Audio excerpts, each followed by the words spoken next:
Halo, assalamualaikum warahmatullahi wabarakatuh. Bertemu kembali di video pembelajaran kali ini, terutama untuk kelas 10. Selamat bagi kamu yang sudah menjadi siswa kelas 10. Dahulunya di SLTP, sekarang sudah menjadi kelas 10 SMK SMA.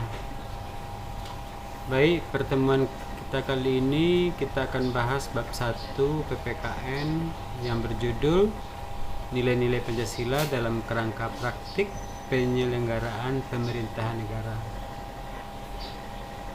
Nilai Pancasila berarti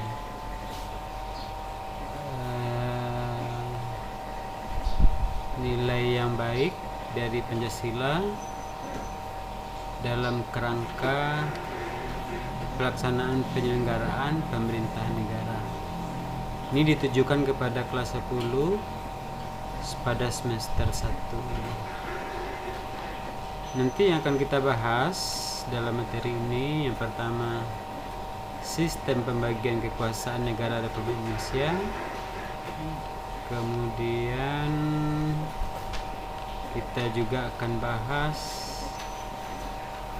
yang poin B-nya,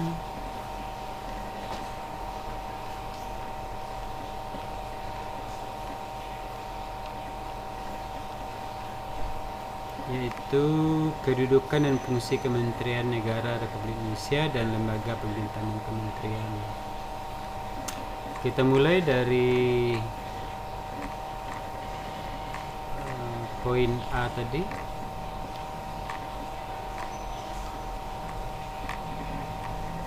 yaitu sistem pembagian kekuasaan negara Republik Indonesia.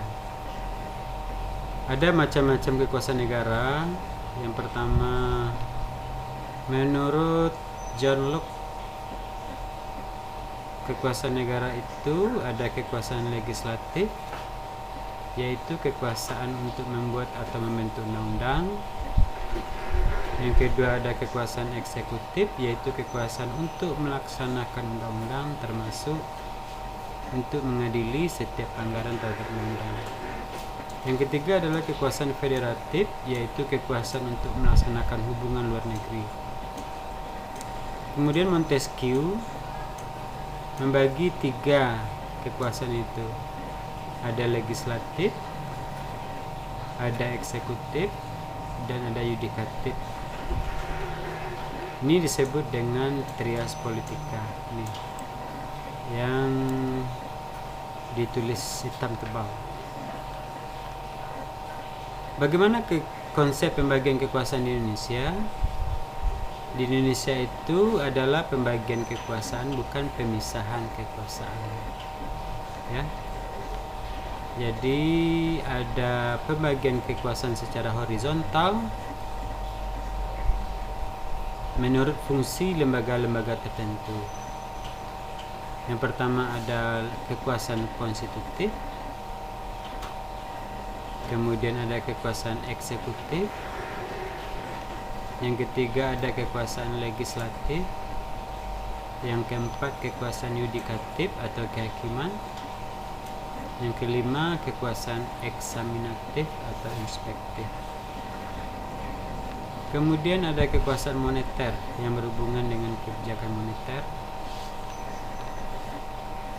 Kalau pembagian kekuasaan secara vertikal, ini menurut pasal 18 ayat 1, NKRI terdiri dari provinsi, ada kabupaten kota, dan ada pemerintahan daerah yang diatur dalam undang-undang. Itu adalah secara vertikal. Jadi ada pusat, provinsi, kabupaten kota, dan daerah di bawahnya. Itu secara vertikal. Baik anak-anakku sekalian, kita masuk pada kedudukan dan fungsi Kementerian Negara RI dan lembaga non-kementerian. Yang pertama, tugas kementerian ini adalah untuk membantu presiden. Nah, kementerian-kementerian itu diatur dalam pasal 17. Presiden dibantu oleh menteri-menteri, menteri diangkat dan diberhentikan oleh presiden. setiap menteri membidangi bidangnya masing-masing. Kemudian kementerian itu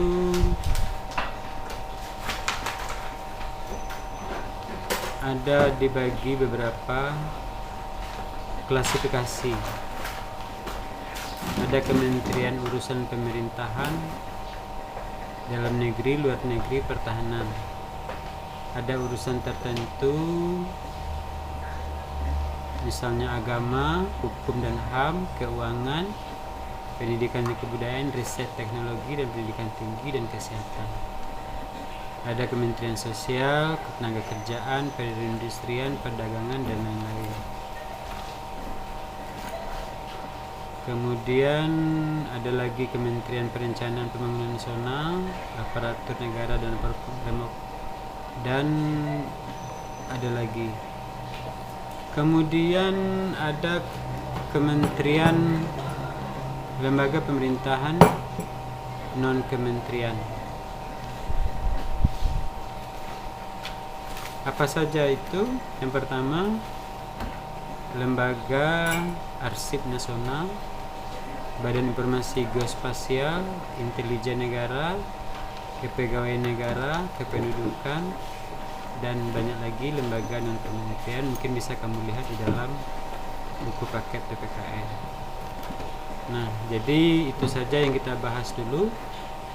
Semoga bermanfaat. Demikian saja. Wassalamualaikum warahmatullahi wabarakatuh.